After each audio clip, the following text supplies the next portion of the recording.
So I just recently passed the NPTE board exam, aka the licensing exam if you want to practice PT in the US. And this is how I studied for it. But first and foremost, assuming you're in grad school, throughout all this time you studied in school, you've probably developed some type of study habit. You know how you study best, whether it be flashcards or studying in a group, quizzing each other. So take my advice with a grain of salt because this is how I study for it. So I graduated from Northeastern University.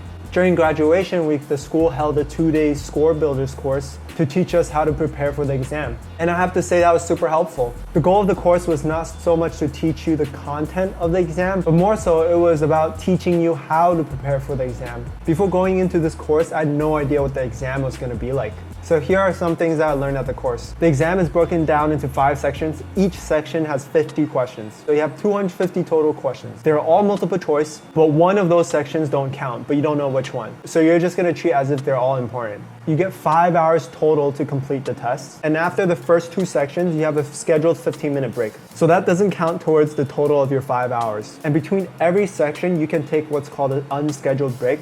So your time will still be running. And since the NPTE is a pass-fail, generally there's a cutoff score where if you score above, you're gonna pass, and if you score below, you're not gonna pass. So every test is actually weighed slightly differently, but generally, according to score builders, you wanna score above 145 out of 200. So remember, only 200 questions are actually graded. Another thing that I learned during the course is that no matter what happens, there will be some questions that you just have no idea about.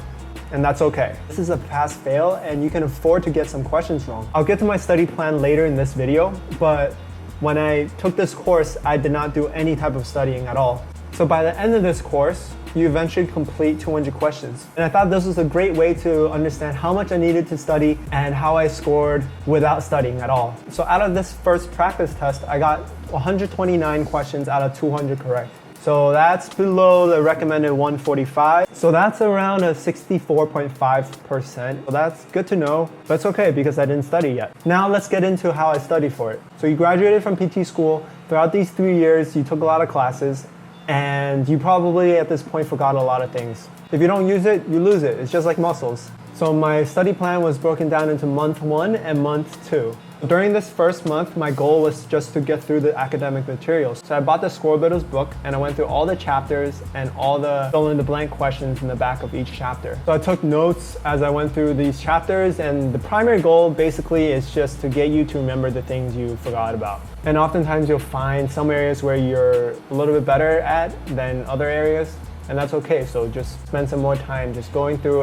And month 2, my goal is just to patch up on my weak points and go through a bunch of questions. So Score Builders has this online game type of thing called Basecamp. I found it really helpful to go over each chapter. So Basecamp is like an app that tests you section by section in the book. I thought it was really great to hone in on each individual section so you can focus on your weak points. So I completed all the questions on Basecamp for each section of the book, and I spent a little bit more time on areas where I struggled a little bit more. So all I had to do was open up the book and go over sections where I'm not really good at. So month 1, academic review. Month 2, just Basecamp questions. So that's the basic structure of it. So throughout these 8 weeks, I also took practice tests just as like checkpoints to make sure that my studying was working. So on a side note, you should download the PT365 app. That's also by Score Builders.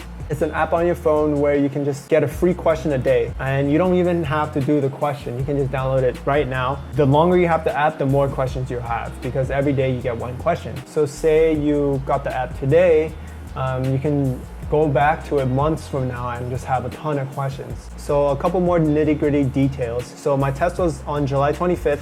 I started studying on May 25th, and these are all my test dates. In the beginning, of course, I just started studying, so these scores were pretty low, nowhere near passing, but throughout my studying, it slowly went up. As you can see, I took all the Score Builders practice tests and all the PEAT practice tests.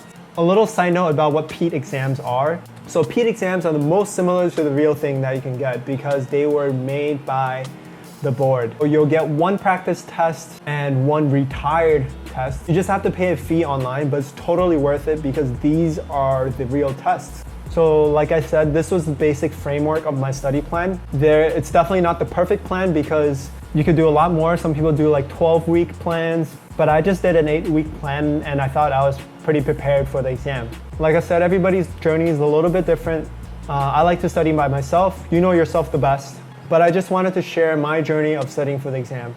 And I know there are other PT prep companies and other practice tests that you can get, but I just stuck with Score Builders and the PEAT exams, and I thought that was sufficient. So now the recap: 2-day Score Builders prep course, Score Builders book, Score Builders base camp, 3 Score Builders practice exam in the book, 2 PEAT exams bought online, the 365 app for extra test questions, and yeah, that's it. If you dedicate more time than me, you'll probably do better, but this is just how I studied. If you have any questions, let me know, and if you found this helpful, like and subscribe, and there's more to come.